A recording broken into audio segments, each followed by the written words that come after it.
Thanks for watching the Council in Brief. I'm Susan Kennedy. We're here with the news of the Montgomery County Council for this third week in April. This week we start with a vote on a measure that would expand the water quality protection charge. As Councilmember Roger Berliner explains, the bill is designed to reach virtually all non-government properties that do not currently pay the charge. The expansion is intended to make sure those benefiting from stormwater management programs help pay for the infrastructure. This protection charge is mandated by the state, so we have no choice but to move forward and make sure that everybody who contributes to the problem contributes to the solution. And the result of that is that 90% of our residents will be paying less than they were paying before because there was a group of people that weren't paying anything. So now we're extending that to a whole bunch of commercial players who weren't paying a penny, and we've taken great care to make sure that our nonprofit community is not harmed in the process. In committee news, members of public safety have begun work on the police budget for this upcoming fiscal year.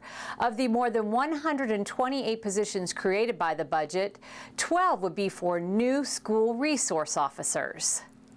Currently, the budget funds 6 school resource officers who are stationed at various schools throughout the county. The fiscal year 14 proposal calls for 12 of those officers.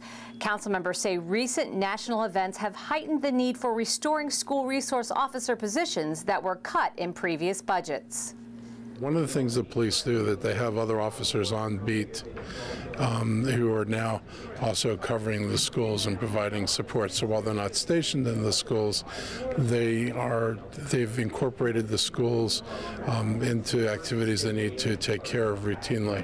And I think gradually building this back in is a good thing. I mean, the emphasis in his budget, in the police budget, was adding a substantial number of officers in general to try to get us up to the right number of officers for the county. We are very low compared to other jurisdictions in terms of officers per population. The County Council has kept the program alive over the past 3 years when it was proposed by the executive branch to be eliminated a couple times. And the council said no. Yes, it was scaled back because of the budget, but we kept officers in the schools so that we could build it back up again when times got better, and so that's what we're doing.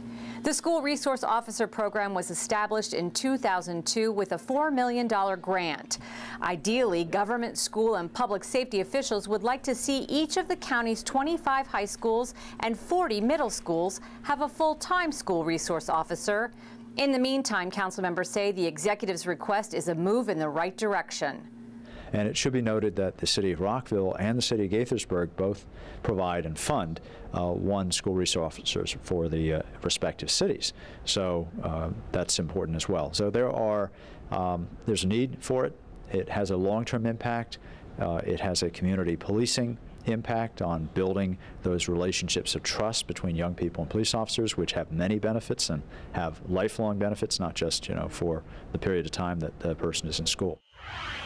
And finally, council members took a moment to recognize retiring Fire Chief Richie Bowers. Chief Bowers will be leaving Montgomery County to become chief for Fairfax County. He has been a member of the county's Fire and Rescue Service for 35 years. One last thing that we always say. Please, everybody that may be watching or listening, check your smoke alarm and your CO alarm. You got to do that, right? Good final words. Probably the most important one is really keeping the firefighters and paramedics safe and the residents safe. That's a everyday job, in our profession. And obviously the budget's been a challenge.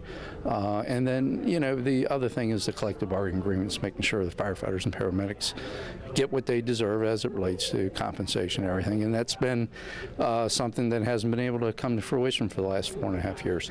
It's nice to see that at least right now it looks like there's a possibility for, some compensation for all the career firefighters and paramedics and other county employees. Well, that wraps up this edition of the Council in Brief. I'm Susan Kennedy. Thanks for watching.